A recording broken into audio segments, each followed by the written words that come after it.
The violence and the repression must stop. Those responsible must be held to account. Not just a European position, but the view of the international community and its highest authority, the UN Security Council. William Hague, British Foreign Secretary, had a stern warning for Libyan authorities as well. Last week, the Council spoke with one voice to affirm the universal rights of people in Libya and to condemn the gross and systematic violations of those rights by the Libyan authorities, including the use of heavy weaponry against civilians, the deaths of women and children, and cold-blooded incitement to violence. Today, we have signaled that crimes will not be condoned, will not go unpunished, will not be forgotten. And this is a warning to anyone contemplating the abuse of human rights in Libya or in any other country. Stay your hand. There will be a day of reckoning, and the reach of international justice can be long. And the ICC prosecutor, Luis Moreno Ocampo, spoke at The Hague and said he might open an investigation into Libya in a few days. He also warned that anyone who attacks civilians will be held accountable. And I'd like to put on notice everyone in Libya, everyone who decides to attack civilians could be investigated and prosecuted. And the commanders have peculiar responsibilities, because the commanders are in charge of the army, and they know whatever the troops do, they could be responsible. Well, for more on this, I'm joined by our three guests now. From Geneva, Peggy Hicks, Global Advocacy Director for Human Rights Watch. From Manchester, Azaldina Sharif from the British Libyan Solidarity Campaign for Human Rights. And joining us here in Doha, Tariq Youssef, a Senior Research Fellow at the Dubai School of Government. I want to thank all three of you for joining us in the discussion. Peggy Hicks, if I could start with you. Your reaction then to what's being talked about over there in Geneva. Are things now moving in the right direction as you see it?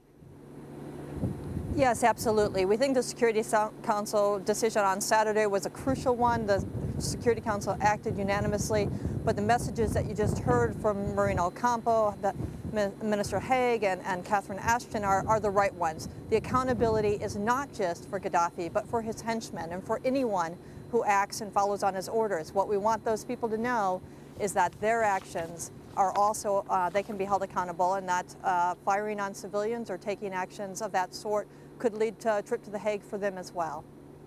Azaldina Sharif, strong words of condemnation from Geneva, promises to take concerted action, but they are at the end of the day still just words. Is that going to be enough?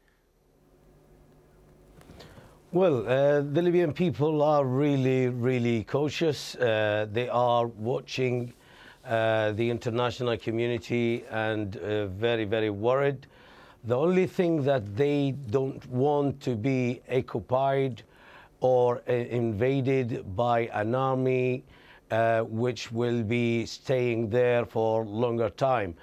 Apart from that, the Libyan people, they would welcome any punishment against Gaddafi's regime.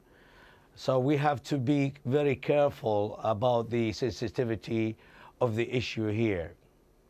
Tariq Youssef, does it seem to you perhaps that that there's a shift in momentum here, that events outside Libya at the moment seem to be moving quite a bit faster than events inside at the moment? And is that something that concerns you? Because it does seem right now as though Gaddafi and the people around him are going nowhere, and they're going to fight to the death.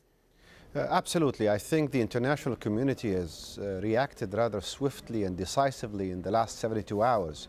This is important because in the previous week, all events were taking place in Libya with very little clear international attention, let alone decision-making or outcomes. I think at the moment, the strong messages coming out of the UN Human Rights Council are particularly critical, because it's exactly at this moment where we're seeing what resembles a standoff inside of Libya, and where Gaddafi's troops are being rallied to perhaps launch counterattacks against the cities that fell in the hands of the opposition. So those statements coming today out of Geneva and the threats and warnings of accountability, justice, and the reach of the international community, I think are precisely what is needed to perhaps make the people around Gaddafi think twice. The commanders in particular, the people who can inflict a lot of damage on the population. Well, Gaddafi's regime is no stranger to accusations against human rights violations. We're going to talk a little bit more about that now. According to Human Rights Watch, an estimated 213 prisoners who have served their sentences or been acquitted by Libyan courts remain locked up. In 1996, a massacre at Abu Salim prison left 1,200 inmates dead. The authorities have not made any account public nor held anyone responsible. There are no independent NGOs, and Libyan laws severely restrict freedom of association. Law 71 bans any opposition, and the punishment is death. In 2006, Human Rights Watch accused Libya of forcibly trying to repatriate African migrants whose lives were in danger in their hometown. The Libyan government continues to detain girls and women indefinitely for what it calls social rehabilitation. Many of them have committed no crime. Some are held only because they have been raped. And of course, most recently, the treatment against the Libyan people for uprising against Gaddafi's regime was met with extreme violence. The death toll now stands at over 1,000. Well, Peggy Hicks, if I could turn back to you on this then. As we just documented, this isn't the first time that Gaddafi's regime has committed the kinds of violations that we've seen over the last few days. But what does that say about the credibility of the UN human rights body, given past violations not only from Libya, but other countries on that body? Well, it's a good question, and obviously the fact that the international community has stood up and taken action on Libya doesn't excuse the fact that they allowed those abuses to go on previously, and we would have liked to see stronger action by this body on earlier accounts. But we do hope that the Libya action that's being taken now can send a signal across the region and across the world to other places where there are still the types of abuses that you just outlined in Libya occurring. And this council that's meeting here now ought to look at those and take them seriously. Egypt, for example, is a country where there was endemic human rights abuse, and Egypt itself continually pushed against a discussion of those issues here in the Council. We're hoping that now Egypt and others will lead the call for cases like Libya to be taken before the Council. And as you probably know, the General Assembly is now poised to take action tomorrow, suspending Libya from membership in this body. But suspending Libya from membership, I mean, if we look at this in terms of what's happening on the ground inside Tripoli, I mean, Gaddafi and his leaders are still sitting there, and they're showing no intention of moving. What effect, on a practical level, is that really going to have? That's only one measure, along with the others we've talked about. But I take exception to your comment that it's just words. There are also the arms embargo and the sanctions, the travel bans and sanctions that are being put in place.